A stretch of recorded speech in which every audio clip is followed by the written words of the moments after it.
রাজ্যের নতুন সরকার প্রথম বাজেট অধিবেশন। আর এই বাজেট অধিবেশনে কি কর্মসংস্থানের দিকে জোর দেবে? আসবে নতুন শিল্প এই রাজ্যে? এই একাধিক প্রশ্নই কিন্তু করছেন শিল্পাঞ্চলের মানুষ। দেখুন, আমি তো বর্তমান সরকারের ওপর অনেকটাই প্রত্যাশা নিয়ে আছি।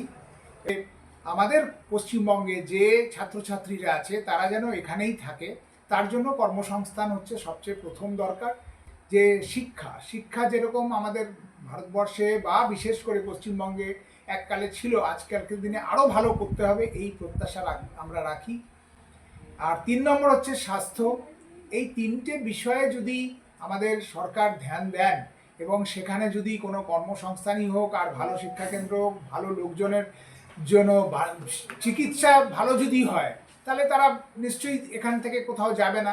প্রত্যাশা বাজেট নিশ্চয়ই আশা করি ভালো হবে। কারণ আমাদের যে সমস্ত বাজেটের যে আমাদের প্রয়োজন, যেগুলো হচ্ছে নিত্য যে পরিহার্য যে সমস্ত জিনিস, সেইগুলো যাতে মানে দামটা একটু কম নেওয়া যায়।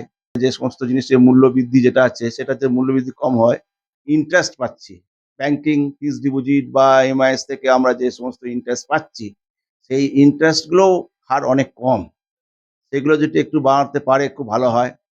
৩ নম্বর পয়েন্ট হচ্ছে যে সমস্ত রিটায়ারমেন্ট, তাদের বয়স ৮০ বছর, ৮২ বছর হয়ে গেছে, তারা যে সমস্ত পেনশন পায় আগেকার দিনের চাকরির, বা যে সমস্ত চাষবাস করে যে সমস্ত টাকা সামান্যতম টাকা ফিক্সড ডিপোজিট করেছে বা এমআইএস করে খাচ্ছে, তাদের ক্ষেত্রে যেন মনে হচ্ছে একটু সরকারকে দেখা উচিত যে এগুলোর ক্ষেত্রে কিভাবে পরিষেবা দেওয়া যেতে পারে। কারণ আমাদের বেকার সমস্যা এত বেড়ে গেছে, যদি এই কর্মসংস্থান না হয় বা কর্মের দিকে উন্নতি না ঘটে, শিল্প বাণিজ্য বা শিল্প কারখানা এই সমস্ত বিভিন্ন দেশ থেকে বা ভারতবর্ষের বিভিন্ন স্টেট থেকে যদি এই রাজ্যে না আসে, তাহলে কিন্তু খুব মুশকিল আছে।